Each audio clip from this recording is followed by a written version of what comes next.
Krishna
मार्ग दावणी गेले आधी, मार्ग दावणी गेले आधी, दयानिधी संत तेनेची पंथे चालू जाता, न पडे गुंता कोठे काही.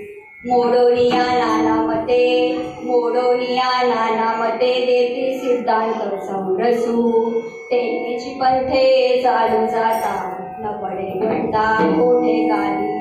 निळा म्हणे संत, निळा म्हणे संत, कृपावंत सुख सिंधू, तेनेची पंथे चालू जाता, न पडे गुंता कोठे काही. महायोग पीठे तटे भीमरथ्या, वरम पुंडलिकाय दातुन मुनींद्रे, समागत्य तिष्ठम समानंद कंदम, पंडितम भजे पांडुरंग. पांडुरंगाच्या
कांजिया त्यांच्या कृपादाने कथेचा विस्तार बाबाजी सद्गुरु दास तुका ओम ब्रह्मानंदम परमसुखदम केवलम ज्ञानमूर्ती द्वंद्वातीतं गगनसदृशं तत्त्वमस्यादिलक्ष्यम् एकं नित्यं विमलमचलं सर्वादि साक्षीभूतं भावातीतं त्रिगुणरहितं सद्गुरुं नमामि सद्गुरुं नमामि जयांचे केदिना स्मरण होय सकळ विद्येचे अधिकरण तेची बंधू श्री गुरुचरण ते नमस्कारो नियाता ओम नमो ज्ञानेश्वरा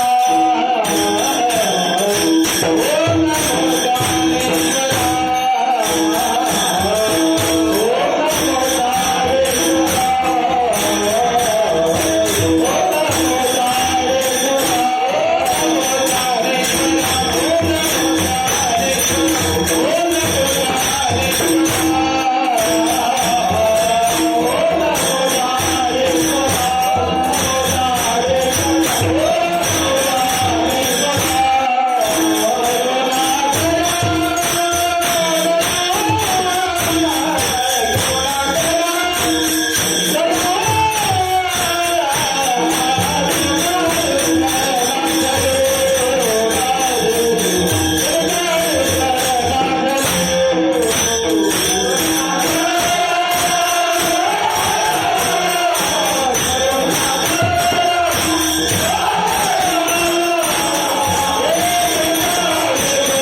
नमो ज्ञानेश्वरा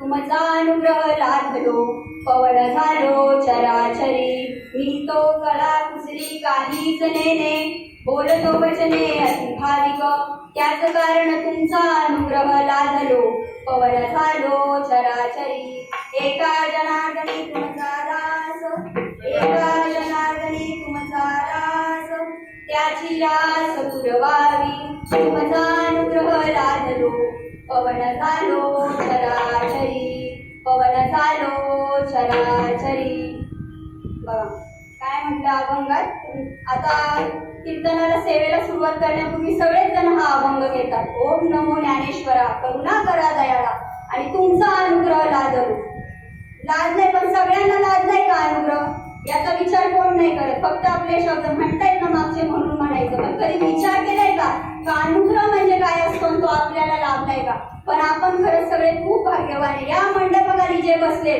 त्या सगळ्यांना तो अनुग्रह ज्ञानेश्वर महाराजांचा मिळाला आणि म्हणून आपण जे म्हणतो ना ते सार्थ म्हणतो बाकी सगळे काय अर्थ लोकले पुराणे नाश केला शब्द ज्ञानेश अर्थ माहित नाही फक्त शब्दांचे काय पाठांतर करून ते पुढे पुढे चालते चला तर मग हा अनुग्रह लादलाय आणि म्हणून मला सुद्धा हा अनुग्रह संत सज्जनांच्या पायाजवळ बसून मिळाला म्हणून इथे उभे राहून दोन शब्द बोलण्याचा प्रयत्न करणार आहे बघा सेवेला सुरुवात करण्यापूर्वी आपला सोमवंसे मामा आणि वैकुंठवासी आपले धनावडे बाबा यांच्या सहकार्याने आपला हा संकष्टी चतुर्थीचा चालू असलेला सत्संग आणि त्याच्यामध्ये बघा आपले चकवे बाबांचा आशीर्वाद आहे चकवे बाबांचा आशीर्वाद आहे आपल्या बाबांच्या मार्गदर्शनाखाली इथे सेवा आपण करत असतो आणि बाबा प्रत्येकाला आहे ना स्वतः म्हणजे खूप प्रेरणा देत असतात की चला तुम्ही उभे राहताय तुम्ही बोला दादा तुम्ही काका बोला तुम्ही सगळ्यांना का ते असं म्हणतात कारण जो मार्ग आपल्याला मिळालाय ना तो समाजात कुणालाच माहीत नाही त्या मार्गावर काय झालेलं आहे ते मार्ग मोडून दुसऱ्या मार्गाने समाज चाललाय पण मग आपल्याला जे कळालं ना ते इतरांना सुद्धा कळून द्यावं हा फक्त संत सज्जनांचा हेतू असतो त्यामुळे ते आपल्याला उभे करतात तसं बघितलं तरी तुम्ही तुमच्या समोर आहे ना बोलणारी कोणीच नाहीये कधी सूर्यासमोर कांद्याचा प्रकाश बघितलाय का तुम्ही सूर्यासमोर कांद्याचा काही प्रकाश नसतो परंतु एक श्री गुरुची आज्ञा आणि सेवके सांगितलेले करावे काम म्हणून मी दोन शब्द इथे बोलणार आहे नाहीतरी तुम्ही सगळे रोजच अमृताच्या डोहात तुम्ही पोहताय आणि त्यात आता मी तुम्हाला काय नवीन सांगणार आहे पण तरी आम्ही सामान्य आहे पण जो आपल्याला मिळालेला जो आपल्याला ज्ञानाचा ठेवा आहे आणि जे आपल्याला मिळालेले संत आहे ते मात्र सामान्य नाही ते असामान्य आहेत त्यांचा जो मार्ग आहे तो तुम्हासमोर सांगण्याचा मी माझ्या 2 शब्दामध्ये प्रयत्न करणार आहे. तर असा हा आपला चालू असलेला सत्संग आणि त्यातली ही आजची सेवा माझ्याकडे आहे. सेवेसाठी घेतलेला अभंग संत निळोबाराय महाराज. कोण होते संत निळोबाराय महाराज? वैराग्याचे महामेरू तुकाराम महाराज यांचे सद्गुरुनिष्ठ शिष्य. सगळ्यांना कथा माहिती आहे. सद्गुरुनिष्ठ, किती सद्गुरुनिष्ठ होते? तुकाराम महाराजांची भेट होण्यासाठी त्यांनी 42 दिवस उपोषण केलं आणि त्यांना त्याच्यामध्ये देव सुद्धा भेटायला आले, पण त्यांनी देवाला सुद्धा पुन्हा पाठवलं. कारण त्यांना काय करायचं होतं? तुकाराम महाराजांची म्हणजे संतांची भेट पाहिजे होती. म्हणजे देवापेक्षाही संतांना काय वरचढ स्थान आहे. आणि त्या संतांची भेट घेण्यासाठी त्यांनी 42 दिवस उपोषण केलं आणि मग संतांनी येऊन, आणि ते उपोषण का केलं? संतांनी येऊन त्यांना काय दिला? तो अनुग्रह दिला आणि याच्यातून संसारातून, या जन्ममरणाच्या संसारातून मुक्त होण्याचा जो मार्ग दिला, त्यामुळे ते संतांच्या मागे लागले. आज आपण बघतो समाजामध्ये पळतायत, सगळे पळतायत, पण कशासाठी पळतो ते माहित नाही. साधू संत म्हणतात की यच्चयावह जीव हा सुखाच्याच प्रयत्नासाठी पळतो. बाबा तर सांगतात, भिंतीवर पाय सुद्धा चुपचुप करते, ती काय शोधते? सुख शोधत असते. सगळे जीव सुखाची अपेक्षा करतात, पण त्यांना सुख मिळत नाही. सुख का नाही मिळत? कारण सुखाचा मार्ग माहित नाही, आणि सुखाचा मार्ग माहित असणारे संत त्यांच्या जीवनामध्ये आलेले नाही, आणि त्यामुळे हे काय करतात? जीव भरकटत चाललेले आहेत. परंतु आपल्याला हे संत आज आपल्याला मिळाले म्हणून आपण खरंच खूप भाग्यवान आहे. आणि असे संत सर्वांना मिळावे, असा मार्ग सर्वांना मिळावा म्हणून संतांनी अट्टहास केला. किती बघा अभंग तयार केले, अभंग निर्माण केले. किती त्यांची कोणतीही रचना घ्या, कोणती ओवी घ्या, कोणतेही ग्रंथ घ्या, वाङ्मय घ्या, सगळ्याचा मतितार्थ काय हो? सगळ्याचा मतितार्थ एकच आहे की या जन्मामध्ये, मनुष्य जन्मामध्ये येऊन मनुष्याला काय करायचंय? त्याच्या मागून येणाऱ्या जन्माची काय करायची? वाट मोडायची, आणि ते ज्ञान प्रत्येकाला मिळावं म्हणून आत्मा ही जी एक वस्तू आहे आणि तीच वस्तू परब्रह्म आहे हे सांगून देण्यासाठी सगळं वाङ्मय निर्माण केले. पण आपलं काय चाललंय? आपण वाङ्मय कशासाठी हे करतो? आमच्यासारखे काय करतात? पाठांतर करायचं आणि दुसऱ्याला सांगायचं, त्याच्या अर्थाशी मात्र एकरूप व्हायचं नाहीये. व्यर्थ बरोबरी केले पाठांतर, जवळी अंतर शुद्ध नाही. घोडे काय वागविती थोडे ओझे, असे विनतायचे पाठांतर. घोडे जसे वाहून देत आहेत ना माल त्यांच्या याच्यावर, त्याच्यात काय त्याची त्यांना खबरबात नाहीये. तो माल केले पाठांतर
पोटासाठी चाललंय फक्त, परंतु त्या शब्दाशी ते एकरूप झालेले नाही.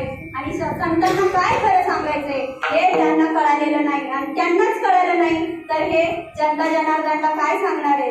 हे जे लोक जनता येत असते, प्रजा येत असते, लोक येत असतात, ती त्यांची कामधंदा करून यांचे 2 तास खर्च करतात, पण ते 2 तास खर्च करून त्यांच्या पदरात काहीच पडत नाही. कारण ते म्हणतात ना, आडतच नाही तर पोरं येणार कुठून? अर्थे विना पाठांतर कास्या करणे, व्यर्थचे मरावे गोपोनिया. गोपोनिया काय वेगळी अर्थ पाहे, अर्थ रूप राहे होनिया. म्हणजे त्यांनी हे अभंग कशासाठी तयार केले?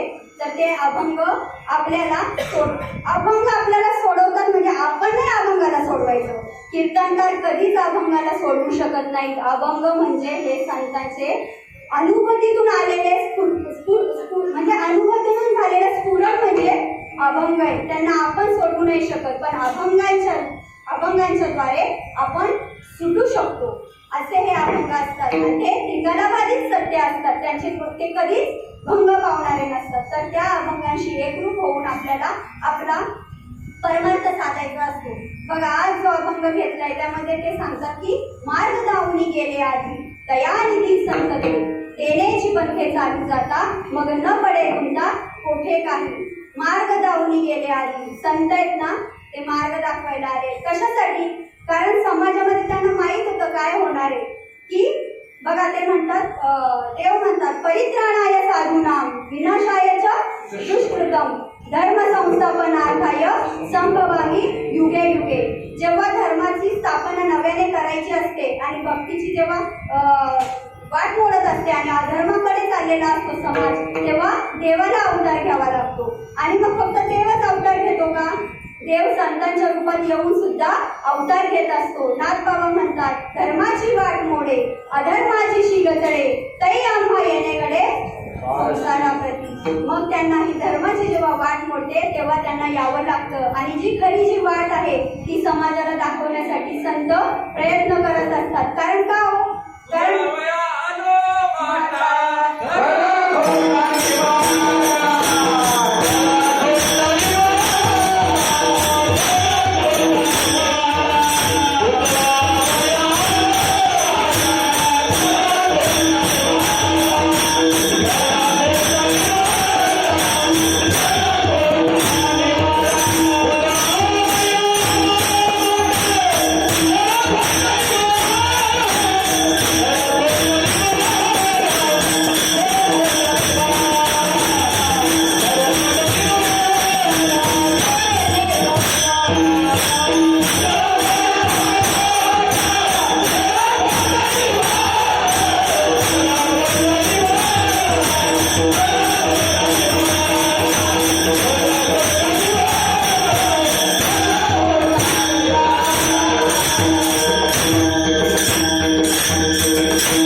म्हणजे खरं आणि खोटं दोन्ही समाजामध्ये चालू येतं. तर खोटा वाटा मोडून खरं जे आहे ते समाजापर्यंत पोहोचवायचं. बघा, आपण व्यवहारात सुद्धा एखादी गोष्ट आपल्याला माहीत नसेल तर ते माहीत करून देण्यासाठी जे त्या क्षेत्रातून आधी गेलेले आहेत त्यांना विचारायला जातो. बघा, ज्या पालकांची मुलं 10वी झालेली असते ना आणि त्यातून पहिला मुलगा त्यांचा जर 10वी झालेला असेल तर त्यांना काही माहीत नसतं. मग ते काय करतात, ते 10वी झाले होऊन गेलेले जे मोठे विद्यार्थी, जी मोठी मुलं आहेत ना, त्यांना जाऊन काय करतात, त्यांच्याकडून मार्गदर्शन घेतात. कुठली साईड घ्यायची, कुठलं कॉलेज घेतलं तर चांगलं होईल, कुठली साईड घेतल्यावर नंतर स्कोप आहे, ही सगळी मार्ग त्यांना विचारतात. आणि जर आपल्याला कोणती गोष्ट म्हणजे एखाद्या ठिकाणी जायचं माहीत नसेल तरी आपण काय करतो, जे त्या ठिकाणी जाऊन आले त्यांना ते काय करतो, आपण विचारतो की कसं जायचं, कोणतं साधन करायचं, किती खर्च येईल, काय येईल.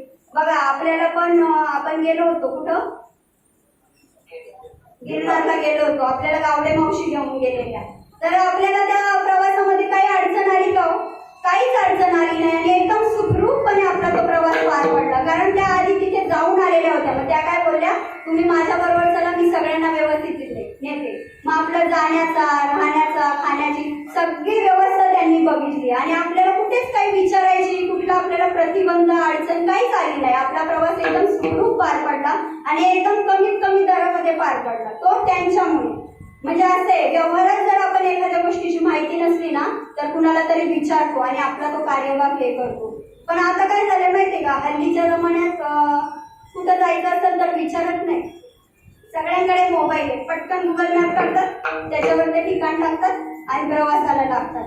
चांगले काही ठिकाणी पोहोचतात व्यवस्थित. पण कधी कधी असं होतं, ते गुगल मॅप आहे ना शॉर्टकट दाखवतं आणि त्या शॉर्टकट मध्ये ना चुकीच्या रस्त्यालाच कधी कधी नेऊन पाठवतं. बघा, मागे कितीतरी, आता मागे काही दिवसांपूर्वी बातमी वाचली की गुगल मॅपच्या याने गेली ती मुलं आणि अशा ठिकाणी गेली की त्याच्यानंतर पुढे ना त्या ठिकाणाच्या पुढे रस्ताच नव्हता. तिथं त्यांना गुगल मॅपनी सोडून ठेवलं. म्हणजे त्याच्या पुढे रस्ताच नाही, ते तिथेच अडकले. आणि एकदा अशी बातमी आली की गुगल मॅपच्या याने ते गेले, रात्रीचा वेळ होता आणि अपघात झाला आणि ते लोक तिथेच हे झाले. म्हणजे बघा असं गुगल मॅप आहे. पण संत असे नाहीये. जर आपण हे परमार्थामध्ये जर आपल्याला गेले त्यांचा शोधित मार्ग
काय म्हणतात, पुढे गेले त्यांचा शोधित मार्ग, चला जाऊ माग घेता आम्ही. पुढे गेले, कोण गेले पुढं?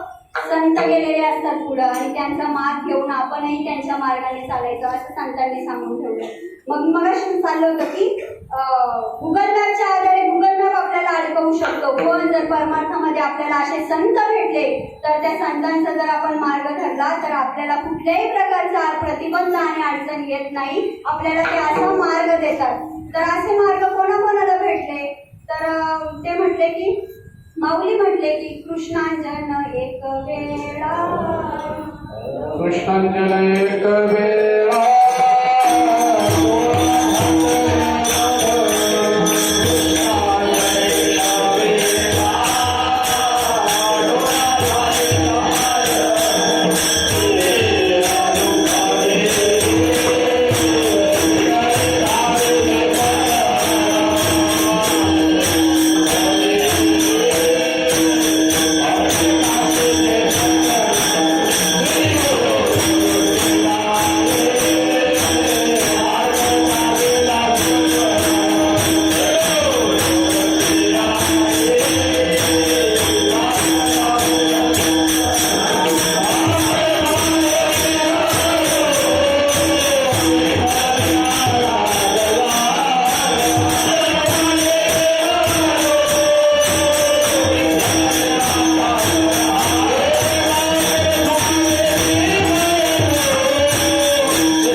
भारतीचे पडळ श्री गुरु निवृत्ती राया मार्ग दावीला सोजवळ बाप रखमा देवी वरू विठ्ठल दिनाचा दयाळू. काय सांगितलं माऊलींनी?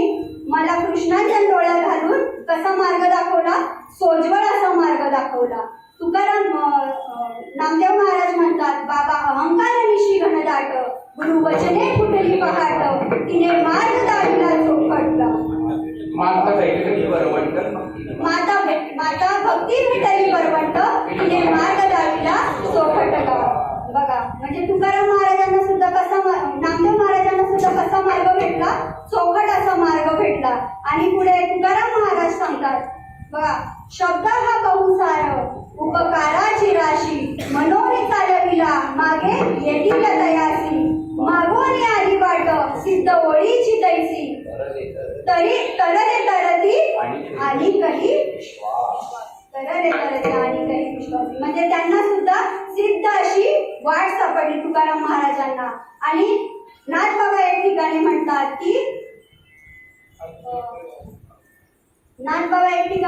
की भाव दिला मज सांगाते भाव दिला मज सांगते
म्हटले की मला सुद्धा तसा मार्ग भेटला. म्हणजे मागे गेले होऊन गेले त्या संतांनी त्याच मार्गाने ते पुढे गेले आणि पुढे जाऊन कुठे गेले ते संत गेले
कलाटाया देवराया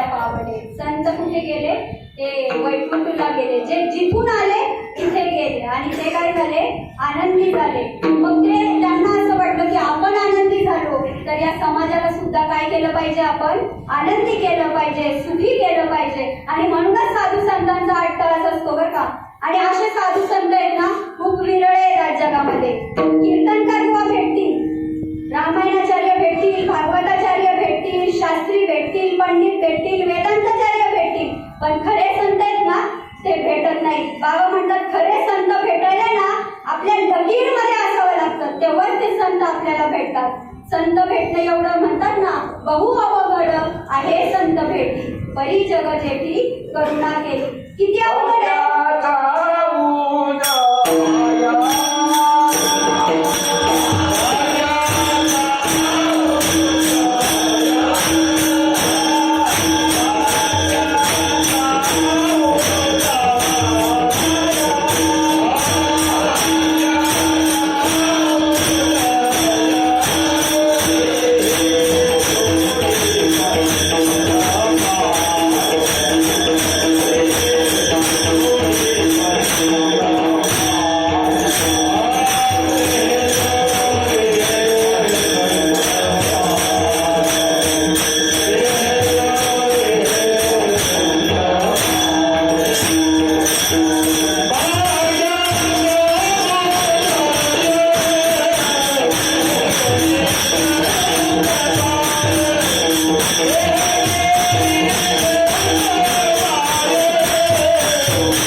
भाग्याचं उदय ते हे जोडी संत पाय.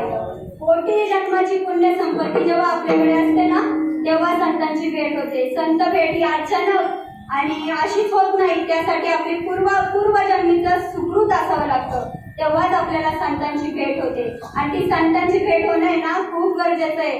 बाबा सांगतात की जेव्हा आईच्या घरी माहेरी डिलिव्हरी होते ना तेव्हा त्या मुलाच्या मावशीने, मामीने, आजीने लिहिलं पाहिजे म्हणजे हे केलं पाहिजे, दिवा लावला का तर सटवीने त्याच्या जीवनामध्ये असं लिहिलं पाहिजे की याच्या जीवनामध्ये संत आले पाहिजेत. कारण संतांशिवाय आपला बेडा ह्या भवसागरातून कुणीच पार करू शकत नाही.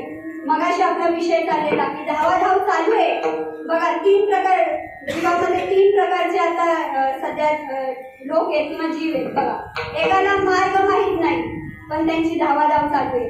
दुसऱ्याला मार्ग माहित आहे पण ते धावत नाही. आणि तिसऱ्याला मार्ग माहिती आहे आणि ते धावले आणि त्यांनी तो मार्ग पूर्ण सुद्धा केला, ते पूर्णत्वाला जाऊन पोहोचले. आता बघा पहिलं काय, मार्ग माहिती आहे पण त्या रस्त्याने चालत नाही. आज आपण बघतो समाजामध्ये किती अशी लोक आहेत त्यांना या परमार्थाची, अध्यात्माची काही सुद्धा जाणीव नाहीये, काही सुद्धा. बघा सकाळच्या वेळी ऑफिसचा टाइम असतो ना तेव्हा रेल्वे स्टेशनवर फक्त जाऊन बघायचं, इतकी धावाधाव चालू आहे गाडी पकडण्यासाठी. का तर लेट पोहोचलो तर लेट मार्क लागेल. जीवाची सुद्धा काळजी करत नाही, पळत सुटले. ते सुद्धा काय शोधतायत, सुख शोधतायत, पण सुखाचा रस्ता कुठे आहे ना ते माहित नाही. मार्ग माहित नाही पण धावाधाव चालू आहे. दुसरा वर्ग माझ्यासारखा, मार्ग कळाला पण तरी धावाधाव नाहीये, चालतही नाहीये, तिथंच हे होऊन पडलंय. म्हणजे तुकाराम महाराज म्हणतात कळे तरी होता ती आंधळे. आळशी मंदमती केवी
चालत नाहीये, चालतोय पण खूप हळूहळू. आळशी मंदमती केवी तरे. आणि तिसरा मार्ग आहे, मार्गही कळाला आणि त्या मार्गाने चालत नाही तर धावतायत आणि धावून तो मार्ग पूर्ण पण केला. ते आहेत संत. त्यांनी संत सज्जनांनी प्रचिती घेतली. मग ते म्हणतात मार्ग माहीत झाला तर धावायची काय गरज आहे. कारण धावायची काय गरज आहे, कारण क्षणभंगुर नाही भरोसा. बघा मार्केटमध्ये प्रोडक्ट असतात, त्या प्रत्येकाची त्या प्रोडक्टच्या मागे एक्सपायरी डेट लिहिलेली असते किंवा आपण काही वस्तू घेतली तर त्याची गॅरंटी किंवा वॉरंटी असते. पण हा जो प्रोड्युसर आहे ना त्याने त्याची काय वॉरंटी किंवा गॅरंटी दिली नाही. चले तो गल्ली तक नाही तो दिल्ली तक. क्षणभंगुर नाही भरोसा. काही एक उपजताच मरती. काही जन्माला आले ना तसेच मरून गेले. काही 10 वर्ष 20 वर्ष 40 50 60 वर्षाचे झाले, परंतु त्यांना हा मार्ग कळाला नाहीये. म्हणून आपल्याला धावाधाव करायची, कारण क्षणभंगुर नाही भरोसा. करावी तातडी परमार्थाची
तातडी परमार्थाची.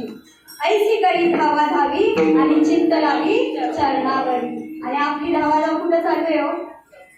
आपला आपणच हे करायचंय, विचार करायचाय. आपली सायास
करसे प्रपंच दिननिशी. प्रपंचात आपल्या ना एवढी धावाधाव चालू आहे आणि हे सगळं ऐकलेलं आहे की प्रपंच काही खरा नाहीये, सगळं रटकं आहे, सगळं खोटं आहे, त्याच्याशी आपला संबंध नाहीये. पण आहे ना बाबा म्हणतात तसं प्रमाण ऐकून ऐकून आहेत ना कान शेळमट झाले. त्याचा परिणाम व्हायचा तेवढा होत नाहीये. आपण नुसतं ऐकतोय, झटकलं फटकलं का निघालो, त्याच्या अर्थाशी एकरूप होत नाहीये. ते म्हणतात की सायास करशी प्रपंच दिनानिशी हरिसी न भजसी कवण्या गुणे. आता माझंच सांगते मी, बाबांनी खूप वेळा विचारलं की ताई आता खूप दिवस झाले सेवा करता का? नाही बाबा, नाही जमणार, नाही जमणार, नाही जमणार. मग आज बाबांनी सांगितलं की एप्रिलमध्ये 5 तारखेला रविवार आहे, तुमच्या कामाचं काय खोळंब होणार नाही, तुम्हाला खाडा करावा लागणार नाही, तुमचं तिकडं काहीच नुकसान होणार नाही, आता तरी तुम्ही करता का? मग मी तयार झाले. म्हणजे बघा असं असतं, सगळं माहिती आहे, कळतंय, पण आपल्याला ते काय वळत नाही. असे साधू संतांनी आपल्याला सगळ्या भाषेमध्ये सांगितलं, कडक बोलून सांगितलं, साजमवळ सांगितलं, सगळं सांगितलं, पण आपली काय की बुद्धी इतकी जड आहे ना, किती सांगितलं तरी परत तिथेच येते. बघा एकदा एक साधू त्यांच्या शिष्याला घेऊन आहे ना जंगलातून जात असतात. त्या जंगलातून जात असताना त्यांना एक पिंजरा दिसतो आणि त्यात एक पोपट असतो. तर त्यांना वाईट वाटतं की पोपट पिंजऱ्यात अडकलाय आणि इथे पण कोण नाही, ते पिंजरा खोलून त्याला काय स्वच्छंद आकाशात आपण विहार करायला सोडलं पाहिजे. त्यामुळे मग ते म्हणतात की गुरुजी आपण याला मुक्त करूया. गुरुजी म्हणतात चालेल. जातात आणि त्या पिंजऱ्याचा दरवाजा उघडतात आणि तिथून निघून जातात. थोड्या वेळाने ते फिरून परत येतात तर बघतात पिंजऱ्याचं दार उघडं आहे पण पोपट पिंजऱ्यामध्येच आहे. मग त्यांना आश्चर्य वाटतं, अरे पिंजऱ्याचा दरवाजा उघडलाय तरी पोपट का नाही निघून जाते? तुझं पंख दिले देवाने, मग तू विहार कर ना आकाशात. नाही, पोपट तिथे.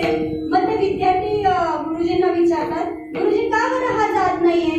गुरुजी म्हणतात, मला वाटतंय त्या पोपटाला माहित नाहीये का पिंजरा खोलला तर आपण त्याच्यातून गेलं पाहिजे, हा सुटायचा मार्ग आहे म्हणून. मग ते म्हणतात आपण काय करू, याला आपल्या आश्रमात नेऊ. मग तो पिंजरा आणि पोपट ते घेऊन आश्रमात जातात. आश्रमात जातात आणि तिथे पोपटाला तो मंत्र शिकवतात की पिंजऱ्याचं दार उघडल्यावर बाहेर उडून जायचं, पिंजऱ्याचं दार उघडल्यावर बाहेर उडून जायचं.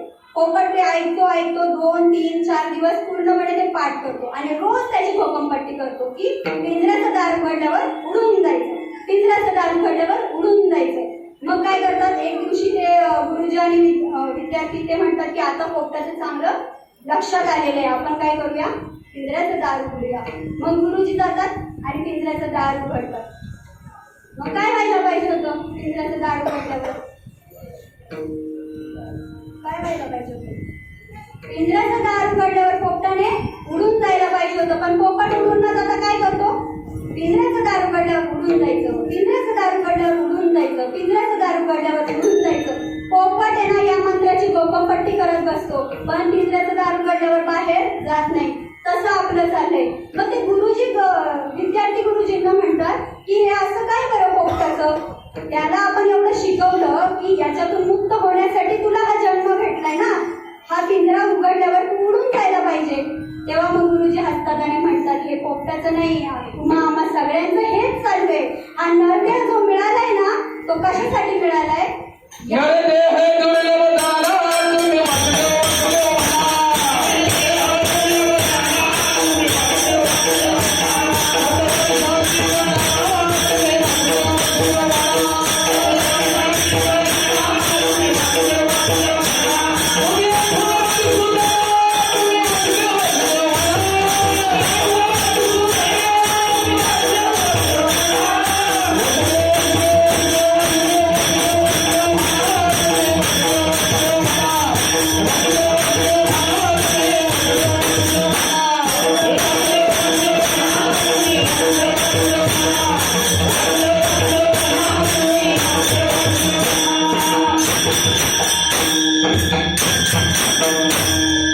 आली या मनुष्य देहाची मुक्तीचा दरवंटा, मुक्त त्यासी लव नेमू शके तुझी यावे जन्मसी मोकळा.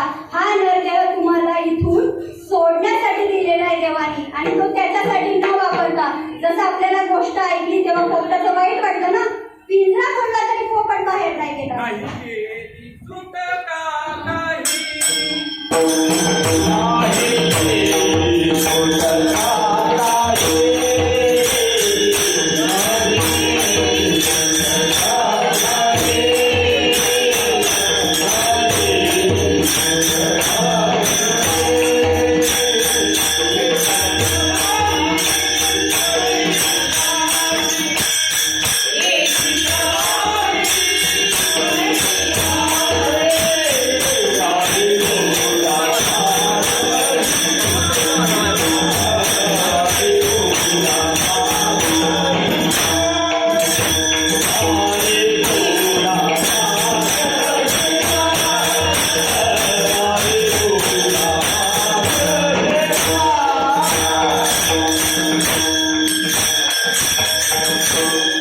सुटण्यासाठी नरदेह दिलाय, पण ते न सोडता तो अजून त्या प्रवाहात वाहत गेला. म्हणून त्याला काय म्हटलंय की भाग्य मूढ आहे. बघा मग हा जो मनुष्य जन्म आहे बघा, ग्रासा एका अन्नासाठी अन्न धावत आहे कीर्ती, की आढळला चिंतामणी पायी लोटे. एक आंधळा व्यक्ती, एक आंधळा माणूस असतो, तो एका राजवाड्यामध्ये एकदा आहे ना अडकतो आणि त्याला बाहेर जायचा रस्ताच कळत नाही, कसं जावं.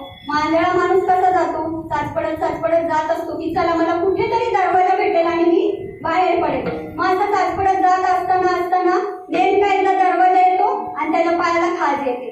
मग पाय खाजवत पुढे जातो आणि त्याच्यात काय जातो? दरवाजा सुटून जातो आणि मग परत तो काय करतो? फिरत राहतो. तसं आपलं चाललंय. नरदेह मिळालाय, पण या नरदेहाला येऊन जे करायचं जर ते केलं नाही तर परत जन्म मरणाचे काय म्हणतो त्याला ओळसे आपल्याला घ्यावे लागणार आहे. 84 लक्ष योनी आपल्याला पुन्हा फिरावं लागणार आहे. जर या मनुष्य देहाचा म्हणजे येण्याची शरीरा येणे सरे किंबहुना येणार शिरा पडे. माऊली म्हणतात की याच शरीरामध्ये राहून आपण पुढे येणाऱ्या सगळ्या जन्म मरण आणि शरीरांवर चिरा पाडू शकतो. असा या नरदेहाचा आपण ना उपयोग केला पाहिजे, पण आपण तो करत नाही. आपण तो काय करतो? प्रपंचामध्ये त्याचा वापर करतो. म्हणून साधू संतांना कीव येते, त्यांना दया येते की हे सगळे बुडते हे जन न देखावे डोळा, येतो कळवळा म्हणून या. हे जन सगळे काय बुडत चाललेले, यांना जर वाचवायचं असेल तर आपल्याला यांना काय करावं लागेल?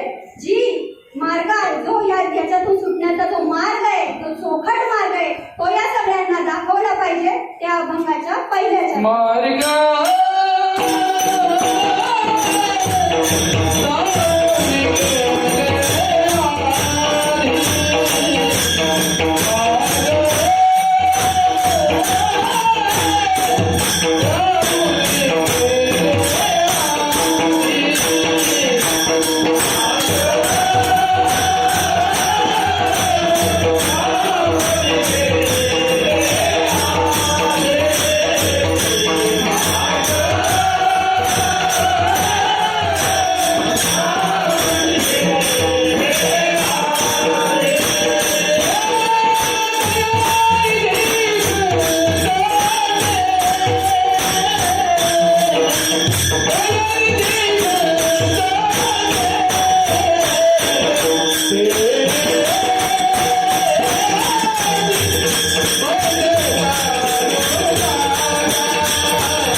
शकत ते, आणि त्या दयेमध्ये कधी ना ते भेदभाव नाही करत. जे ते आपल्या पुत्राशी दया करतात तेच दासीच्या पुत्राला पण दया दाखवतात. त्यांच्याकडे आपपर भाव नाहीये. दया करताना ते सर्वांवर दया करतात. यावर जीवाचं कल्याण व्हावं, त्यांची अत्यंत दुःखाची निवृत्ती व्हावी आणि परमानंद सुखाची प्राप्ती प्रत्येक यावर जीवाला व्हावी, यासाठी संत आहेत ना प्रयत्न करत असतात. इतके दयानिधी असतात ते संत, आणि ते संत आहेत ना मार्ग दाखवतात. जे त्या मार्गाने स्वतः गेले ना तो मार्ग सुद्धा सर्वांना मिळाला पाहिजे. तर ते म्हणतात की 2 मार्ग, ज्ञानेश्वरीमध्ये 2 मार्गांचं वर्णन आहे बघा. एक आहे निवृत्ती मार्ग आणि एक आहे प्रवृत्ती मार्ग. निवृत्ती मार्ग म्हणजे विहंगम मार्ग आणि प्रवृत्ती मार्ग म्हणजे पिपीलिका मार्ग. विहंगम मार्ग म्हणजे जैसे उपलवना सरीचा पक्षी झोंबे का फळा. बघा, एक फळ आहे झाडाला आलेलं, त्याला घेण्यासाठी पक्षी काय करेल, चालत जाईल का, नाही. एक उडी मारली की सरळ त्या फळाचा जाऊन तो काय घेऊ शकेल, आस्वाद घेऊ शकेल. आणि एक मार्ग आहे तो आहे पिपलिका मार्ग. पिपलिका मार्ग म्हणजे हळूहळू ढाळे ढाळे केऊ तिने एके वेळे मार्गाचे निपळे निश्चित ठाके. म्हणजे कर्माच्या मार्गाने, निष्काम कर्माच्या मार्गाने काय करतात, वर्णाश्रम जो धर्म आहे त्याच्यानुसार आचरण करून ब्रह्मात्मा ऐक्य ज्ञान आणि आत्मशुद्धी करून हळूहळू त्या मार्गाला पोहोचतात. पण आपल्याला जो संतांनी दिला ना तो विहंगम मार्ग आहे. कसलाच विचार नाही केला हो की काय आपली पात्रता आहे, आपण त्याच्या अधिकारी आहोत की नाही. सर्वांना सरसकट मुक्त हस्ताने ते दिलं. जसं ज्ञानेश्वर महाराजांनी केलं ना की लोकलेलं ज्ञान सगळ्यांना उघड केलं. एक गुरु एक शिष्य परंपरा सुद्धा त्यांनी ठेवली नाही, सर्वांसाठी ते ओपन केलं. तसेच आपल्या जीवनामध्ये आपले मोठे बाबा आले, आपले श्रीपाद बाबा आले, त्यांनी सुद्धा कुठलाच आडपडदा ठेवला नाही. हा कसा तो कसा, उंच नीच कसलाच भेदभाव केला नाही. सगळ्यांना ज्ञानेश्वर माऊलींनी जसं केलं त्याचप्रमाणे त्यांनी तो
आपल्याला आपल्या साधू संतांनी ना विहंगम मार्ग दिला. डायरेक्ट त्या फळाला झोपायचंय, कुठं चालायचं नाही, काही दुसरे उपद्व्याप कर्मकांड काहीच करायचं नाही.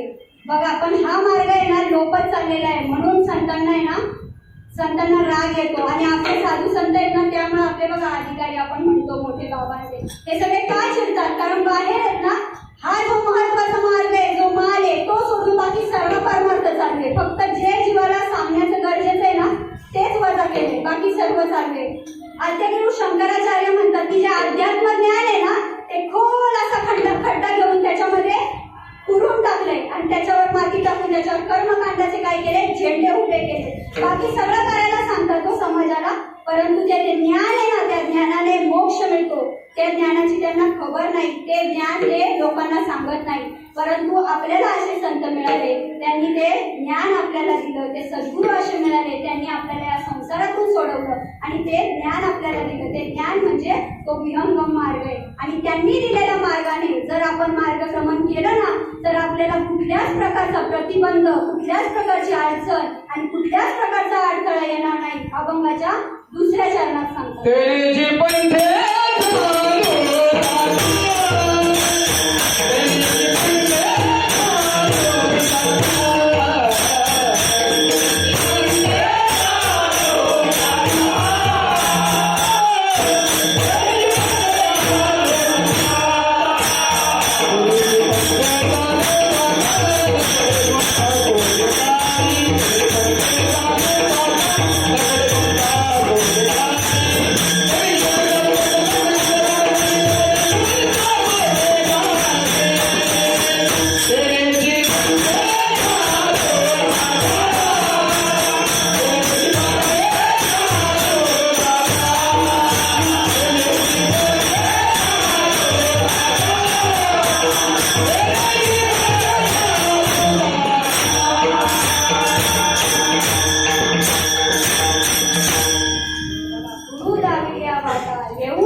मळकटा जेणे बुद्धीवर आलेली जी भ्रांत होती ती भ्रांत म्हणजे जेणे भ्रांतीपासून हिरतले गुरुवाक्य म्हणत उतले मग आत्मस्वरूपी घातले हरोनिया.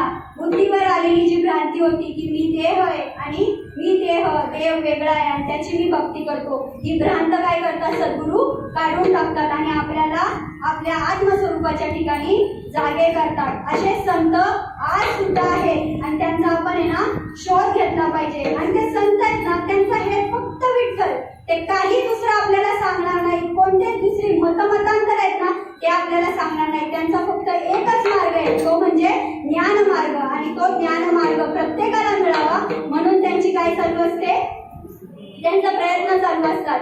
बघा ते म्हणतात तिसऱ्या चरणामध्ये की मोडोनिया नानामध्ये तेथे सिद्धांत सौरसू. बघा मोडोनिया नानामध्ये म्हणजे आता परमार्थाला निघाले काही लोक काय करतात, फक्त काय करतात ते म्हणतात योगयागाच्या मार्गाने आपण देवाला प्राप्त करून घेऊ, पण ते होतात का प्राप्त? योगाच्या मार्गाने होत नाही. कारण बघा एका ठिकाणी म्हणतात योगाची वाटा जे निघाले का सुबटा तया दुःखाची वाटा भागा आला. बरं योगाने नाही मग तप केली तर चालेल का? तप जरी केली तरी त्यांनी काय काम आणि क्रोध खवळून उठतात, पण तपानी सुद्धा तिथपर्यंत पोहोचता येत नाही. मग तीर्थ केली तर चालेल का? आपण तर बघतो आता बस गाड्या 10-10, 5-5 बस घेऊन काय करतात तीर्थयात्रेला घेऊन जातात सगळ्यांना. मग ते करतात का सुखी? त्यांना एवढे घेऊन जातात ते सुखी होतात का माणसं? त्यांच्या काही जीवनातले दुःख गेलेले नसतात. म्हणजे तीर्थाटन करून सुद्धा काय की आपल्याला त्या देवाची प्राप्ती होणार नाहीये.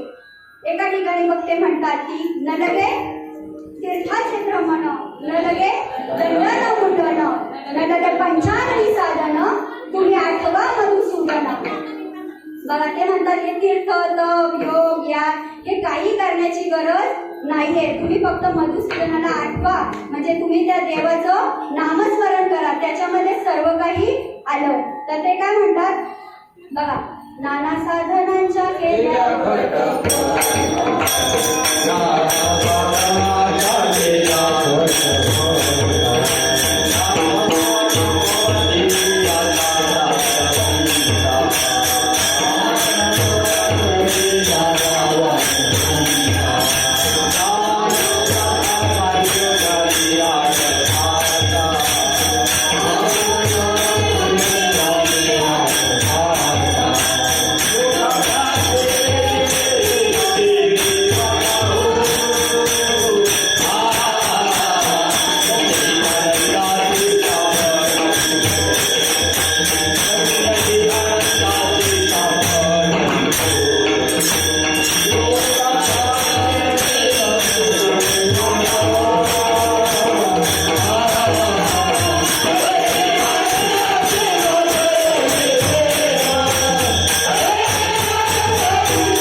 त्या तो न पवतियाच्या दारवंटा जाणो दाखवा जाणीव घाली आडपाटा योग अभ्यासे सिद्धी रोदताटी वाटा यज्ञ यागे स्वर्ग भोग आडे येती तपे तपे तीर्थाटने काम क्रोध कवळती नित्य नित्य ज्ञाने अभिमान दाटती तीर्थाटने करिता अहंकाराचीच प्राप्ती.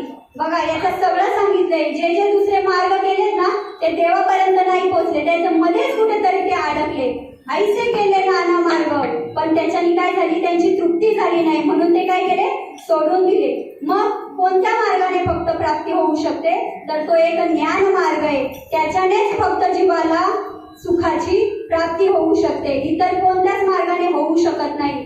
जप तप करून तर काहीच उपयोग नाही. एका ठिकाणी म्हणतो बघा, नाम जप यज्ञ तो परम पावन बाधू न शके स्नानादी कर्म नामे पावन धर्म नाम परब्रह्म वेदार्थे नामच यज्ञ आणि नामानेच पाहू शकतो.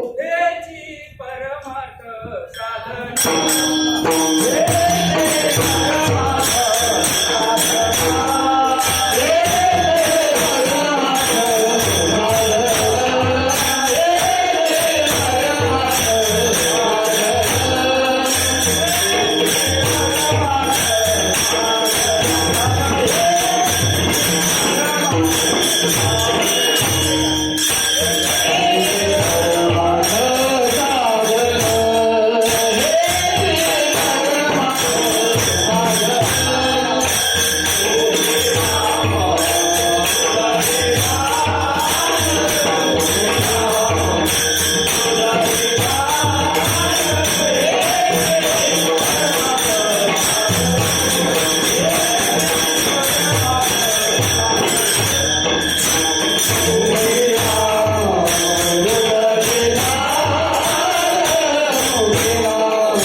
योग याग व्रत तीर्थ नेमनार हे काहीच लागत नाही.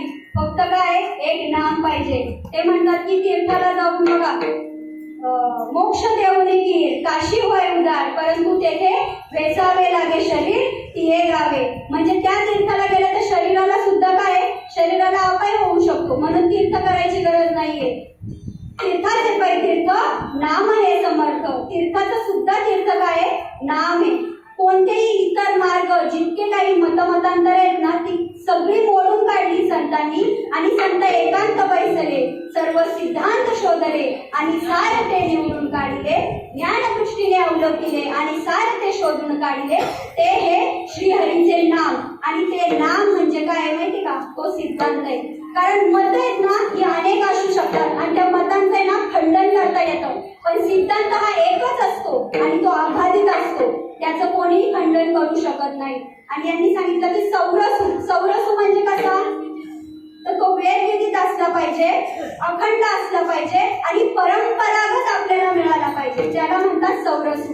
मग बघा जे नाम आहे ते जे संतांनी शोधून काढलं ते आपल्याला सुद्धा परंपरेने मिळालेले आहे आणि वेदांनी सुद्धा ते मान्य केलेले. असा हा सौरसू सिद्धांत त्यांनी आपल्याला दिला. ते अभंगाच्या 3ऱ्या चरणात मोडोनिया नाम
चौरसू. आणि हा चौरसू असा सिद्धांत आहे तो आपल्याला मिळालाय. फक्त आपण काय केलं पाहिजे, त्याच्यासाठी आहे ना तेवढी धावाधाव केली पाहिजे. जे आपल्याला मिळालंय ना त्याची आपल्याला तेवढी जाण असली पाहिजे. म्हणजे मगाशीच सांगितलं, कळतंय पण आपल्याला वळत नाहीये.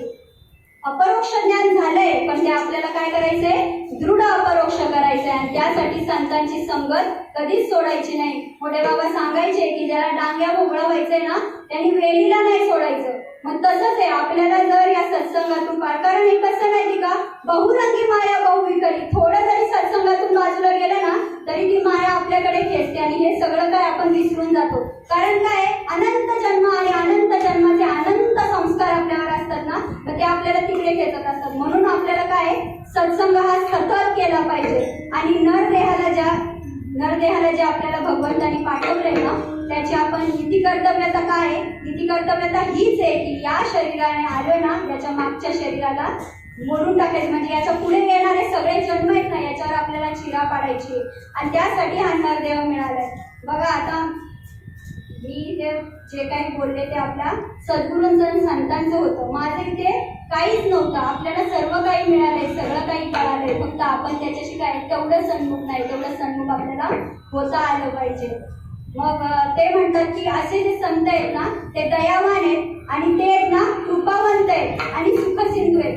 त्यांना असं वाटतं की आपल्याला जे मिळालं ना ते इतर सर्वांना मिळावं आणि सर्वजण काय व्हावे, सुखी व्हावे. मग ते म्हणतात की कृपावंत म्हणजे काय, कृपावंत वंत म्हणजे काय, एखादी गोष्ट एखाद्याकडे विपुल प्रमाणात असते तेव्हा त्याला वंत असं म्हणतात. मग एखाद्याकडे धन जास्त असेल त्याला धनवंत म्हणतात. आता 10-5 रुपये असतील त्याला नाही, खूप सारे धन असेल त्याला धनवंत म्हणतात. आणि 1-2 बोल येत आहे किंवा 1-2 राग येत आहेत असं नाही. पण यांच्याकडे गुणांचं काय विपुल प्रमाणात गुण आहे म्हणून त्यांना काय म्हणतात, गुणवंत म्हणतात. तसं संतांकडे ना विपुल प्रमाणात कृपा आहे म्हणून त्यांना कृपावंत म्हणतात. तसं बघितलं तर कृपा आहे ना, कृपा याला स्वतंत्र नाथ बाबा सांगतात एका ठिकाणी, कृपेची नाही स्वतंत्र जन्म जेथे उपजे तो साधू पाहे. म्हणजे स्वतंत्र जन्म नाहीये कृपेचा, तो फक्त साधूच्याच ठिकाणी ती निर्माण होते. आणि आपण व्यवहारात एकमेकांना म्हणतो कृपा करून माझं एवढं काम करा ना, ती कसली कृपा, ती काही कृपा नसते. त्यांनी जरी ते काम केलं ना त्याच्या मनात पुढच्या वेळी तुम्ही त्याचं काहीतरी काम करून द्यावा ही आशा असते, लोभ असतो. पण संतांच्या ठिकाणी तसं नाही, ते उदार असते, तुमच्यावर कृपा करतात, त्याचं परत त्यांना काही रिटर्न नाही, फक्त त्यांना एकच रिटर्न पाहिजे. तुम्हाला जो मार्ग समजला ना तो तुम्ही इतरांना सांगायचा आहे, शहाणे करून सोडावे सकळ जग. असे हे कृपावंत साधू असतात. आणि ते कसे असतात, त्यांनी सांगितलं की सुखसिंधू असतात. सुखसिंधू म्हणजे सुखाचे सागर. बघा पाणी कसं बादलीभर, जगभर, बादलीभर, विहीर, नदी असं नाही, त्यातलं पाणी तरी कधीतरी मोजता येईल. पण सागर समुद्रातलं पाणी आहे ते काही मोजता येत नाही, ते कसं अमोघ आहे. तसं संत आहेत ना सुखाचे सागर आहे. त्यांच्याकडे इतकं सुख आहे ना. बघा एक ठिकाणी रामदास स्वामी म्हणतात की संत सुखाचे आगर, संत आनंदाचे स्थळ, संत सुखाचे आगर आणि नाना संतोषाचे मूळ ते हे संत. असे संत आहेत ना हे सुखाचे सागर असतात. असे संत सुखाचे सागर असतात आणि ते संत आपल्या जीवनात आले म्हणून आपण खरंच खूप भाग्यवान आहे. आणि या संतांच्या पायाजवळ बसून आपल्याला जो बोध मिळाला ना तो खरंच अवर्णनीय. आपण त्याचं वाणीने उच्चारच करू शकत नाही. कीर्तन प्रवचन हे फक्त बाबा सांगतात चॉकलेट आहे आणि हे काय माहिती का, दवंडी आहे. जे आपल्याला कळालं ना ते इतरांना कळावं. पण ही काय जे संतांजवळ बसूनच मिळू शकतं ते सुख. म्हणून संतांचा शोध घेतला पाहिजे. सागरापण व्हावे जगबोधी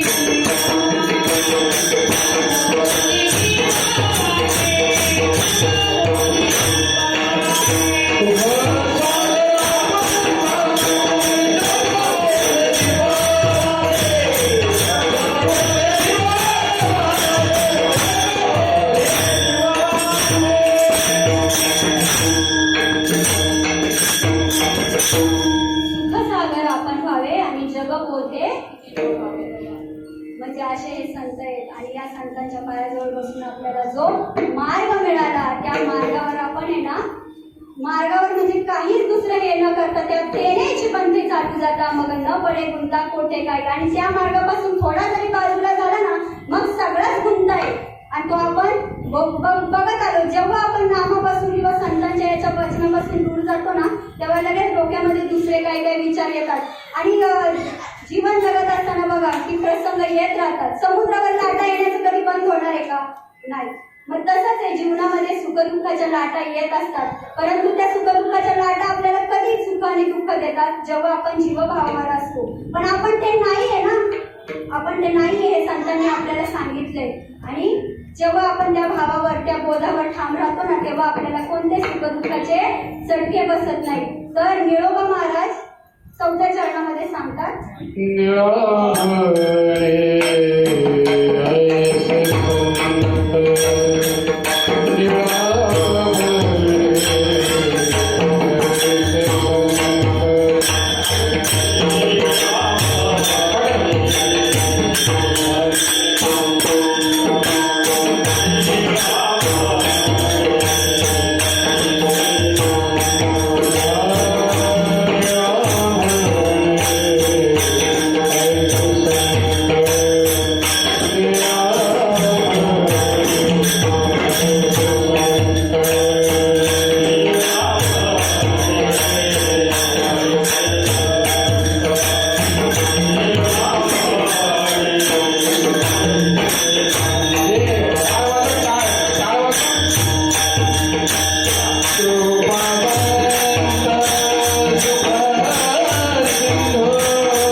शोध केला पाहिजे.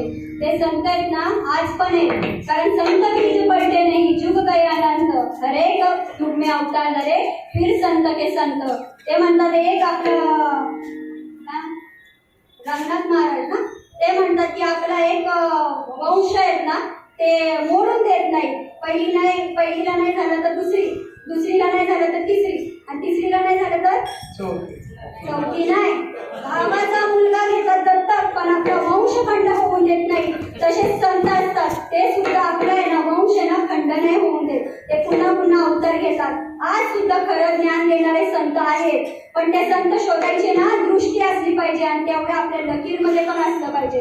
कारण बाहेर जे फिरतात ना हे असे पोशाख करून आमच्यासारखे बाहेर फिरतात, त्यांच्याकडे ते नाही आहे बरं का, ते फक्त भुलभुलैया करतात.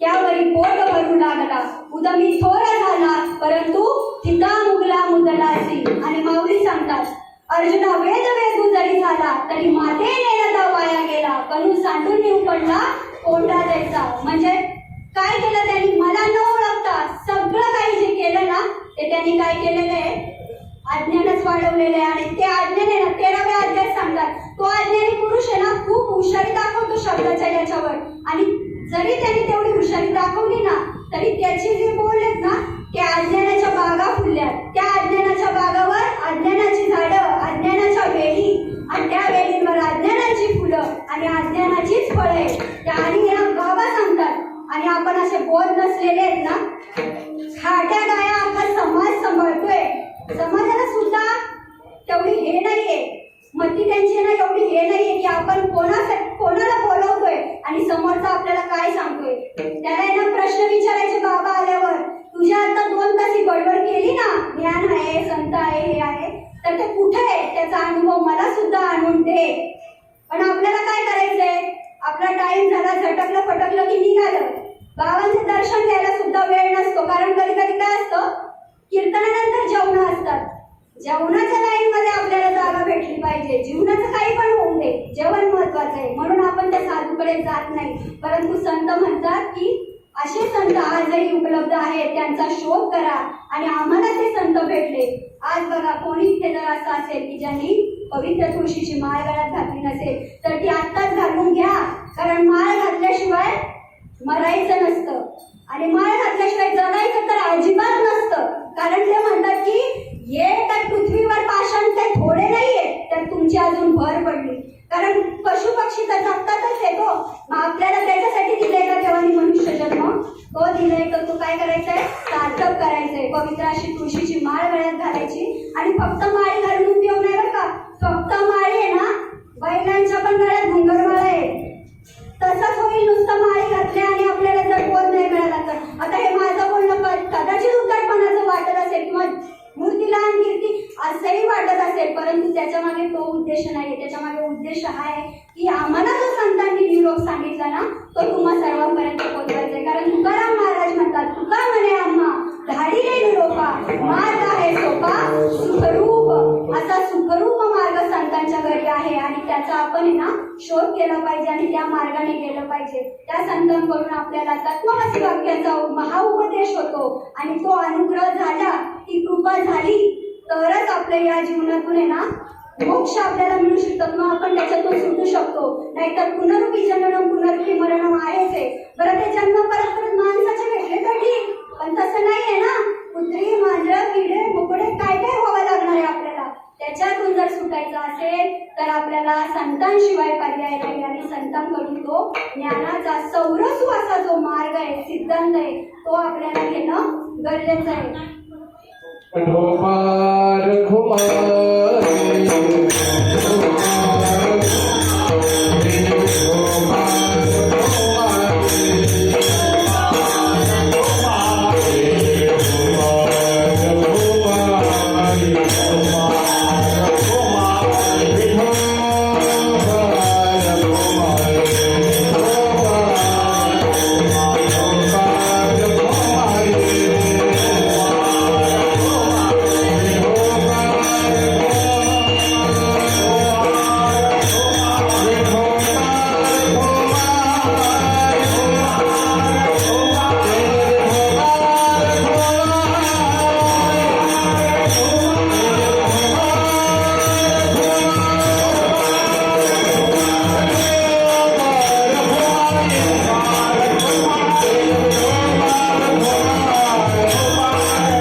येळा म्हणे संत कृपावंत सुखसिंधू. आज केली तैसी करविली तैसी केली कटकट वाकडी केली देव जाणे. देव म्हणजे कोण माहिती का? तुम्ही सर्व. प्रभू तुम्ही महेशाच्या मूर्ती, मी तुला अर्चित असे भक्ती, तरी बोल गंगावती स्वीकार आरती.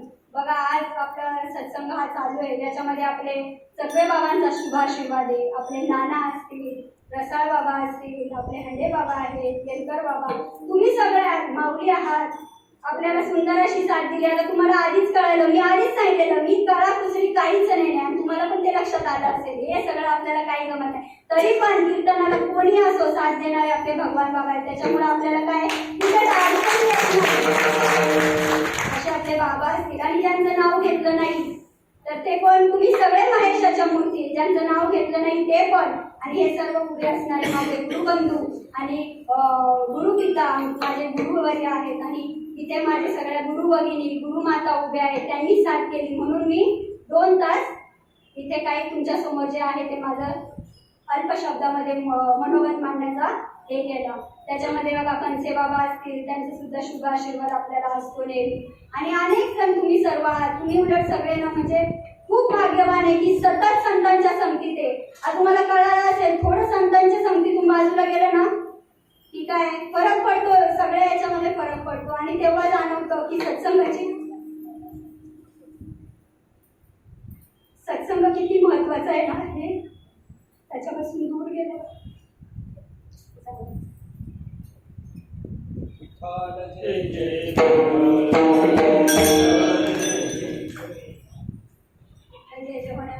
म्हणजे इकडचं तर माझं सर्व कुटुंबच याच्यात असतं आणि ते सगळे माझे इथे आज आलेले आहेत. माझी बहीण पनवेलवरून खास माझे 2 शब्द ऐकण्यासाठी आली. आणि माझ्या सासरकडून सुद्धा आमच्या आई आलेल्या आहेत. आणि त्यांनी ते एकट्या नाही आल्या, त्यांच्याबरोबर 2 मैत्रिणी त्यांच्या घेऊन आल्या कौतुकाने, चल माझी सून काय म्हणते आपण बघूया. आणि त्या मावशी आलेल्या, त्या आडवळे काकी आल्या, त्या सुद्धा कीर्तनकार प्रवचनकार आहे बरं का, तरी सुद्धा ते माझे 2 शब्द ऐकण्यासाठी इथे आल्या. आमच्या गीते काकी असतील आणि ज्यांचं नाव घेतलं नाही तुम्ही सर्व लांबून लांबून सगळे इथे माझे गुरुबंधू आणि साधक बंधू सगळे आलेले आहात. तर तुमच्या पायी माझी ही सेवा आहे ती मी समर्पित करते. माझे हृदयस्थ सद्गुरू सच्चिदानंद श्रीपाद बाबा, रामदास बाबा, चकवे बाबा आणि हंडे बाबा यांच्या चरणावर माझी सेवा समर्पित करून सेवेला इथे पूर्ण वेळ.